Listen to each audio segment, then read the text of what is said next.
The Nintendo 64 marked the last cartridge-based home console for the company until the release of the Switch almost 20 years later.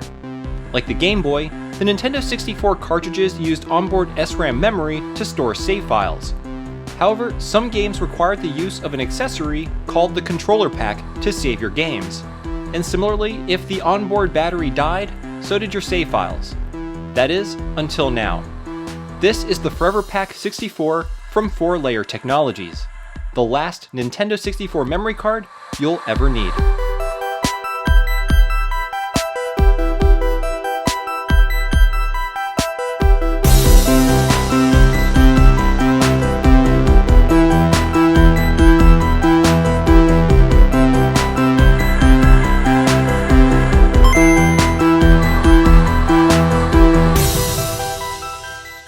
Hey everyone, how's it going? My name is Tito and welcome to another episode of Retro Renew.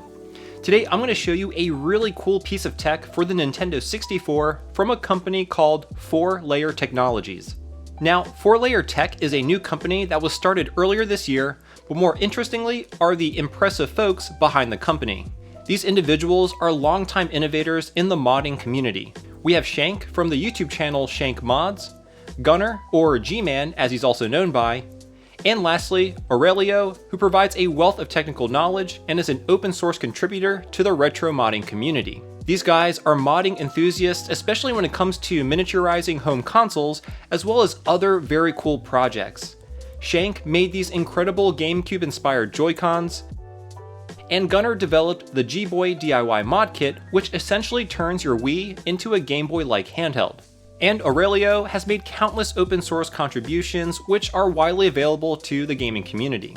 All three of these individuals are pillars of the retro modding community, and it's awesome that they combine forces to make a retro modding company. Now, while they offer an array of products on their website, mostly geared towards Wii portable modding, they recently released their first standalone product, which brings me to the topic of this video. This is the Forever Pak 64, a replacement for the original controller pack memory card for the Nintendo 64 home console. 4-Layer Tech was very kind and sent me all 4 color variations of their Forever Pak to the channel for review, 3 of which to give away to you guys. So huge thank you to the folks over at 4-Layer Technologies. Now, to find out how to enter the giveaway, be sure to stay tuned all the way to the end of the video for the instructions. Alright, so in this video, I'm going to start off by unboxing and showing you the contents of the Forever Pak 64. And then I'll give you an overview of the product as well as its features, discuss the pros and cons, and of course provide you with my overall thoughts. So taking a look at the packaging, I have to say I really like the attention to detail and really just how cute this little box is. You can see that the box color matches the color of the Forever Pak that you purchased. It's really a nice yet subtle detail. Inside the box, you'll find the Forever Pak itself and 2 sticker labels. Now again, this is a really nice touch. I think it's awesome that they included these labels in the box. It reminds me of the old PS1 and PS2 memory cards. They also came with labels, and it's just a really cool way to keep track of your memory cards. So as far as contents of the box, that's it. Now let's quickly go over the product features and the overall build quality of the Forever Pak 64. The first thing you immediately notice is the quality of the shell. The one I have here is their translucent green version, but all 4 color variations of the shell are high quality injection molded plastic. You can tell that the guys over at 4-Layer Tech put a large amount of effort to color match the shells to the official Nintendo controllers. Now, while I don't have any translucent colored controllers, I have to say that the gray one is pretty spot on. It may be a little off, but that's probably more to do with the old faded color of this 20-something-year-old controller rather than the Forever Pak itself. They even made a smoother surface for the label so that it would adhere better to the plastic. It's details like this that show the amount of time and effort spent on designing this product. Now, when we open it up and take a look at the PCB on the inside, that's when things get interesting. The shell is held together by 4 Phillips screws. When they are all removed, you are presented with the custom PCB. On one side is the silk screening of the company logo, and on the other is the memory module. The Forever Pak utilizes a modern non-volatile MRAM module that has much better compatibility than FRAM chips. MRAM is a far more capable technology than FRAM. It stands for Magneto-Resistive Random Access Memory. It features the same 256 kilobit capacity as the original controller pack, except this of course does not require a battery, which is absolutely fantastic. Here you can see it next to the conventional SRAM version of the controller pack. This particular one is from a third-party vendor, but it is very similar to what you would find in an original Nintendo controller pack. And like I said before, because MRAM is non-volatile, it does not require a battery like its SRAM counterpart.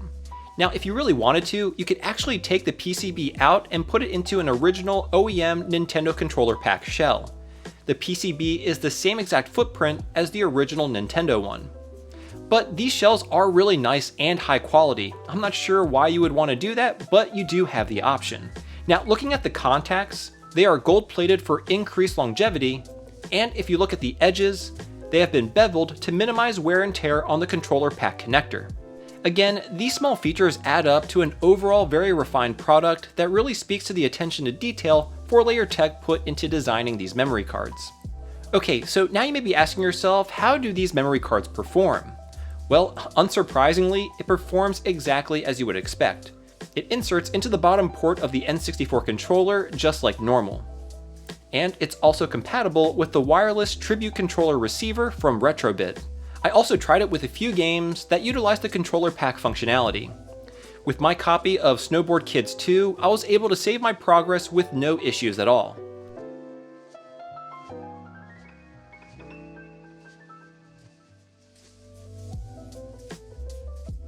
And I was able to save my ghost data from Mario Kart 64.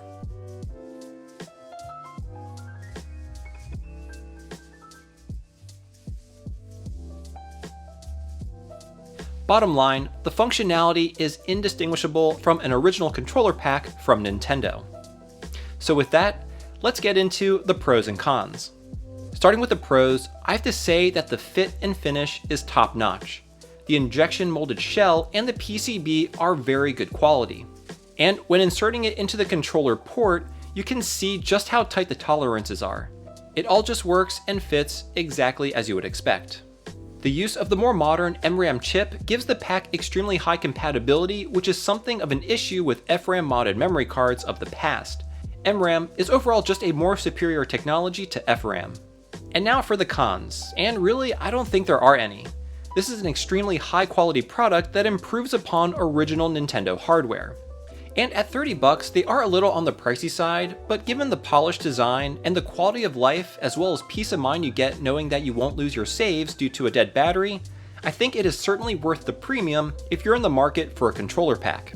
Okay, so like I said earlier in the video, 4-Layer Tech was very kind to send me 3 extra Forever Paks to give away. In order to enter, all you need to do is like this video, comment below with mods you'd like to see 4-Layer Tech bring to life, and lastly, follow 4-Layer Technologies on Twitter, which I'll have linked down below. The deadline for the giveaway is October 27th, and I'll announce the winner the following day on the 28th. Anyway guys, that about does it for this video. If you have any questions about the Forever Pak 64, let me know down below in the comments. And if you enjoyed this video, do me a favor and hit that like button. It really helps me and the channel out. Now, I know I haven't done a modding video in a little while, but I got a ton of great ones coming up very soon, so be sure to stay tuned for those. Anyway, thanks for watching, and I look forward to seeing you in the next one. Until then, see you all next Thursday.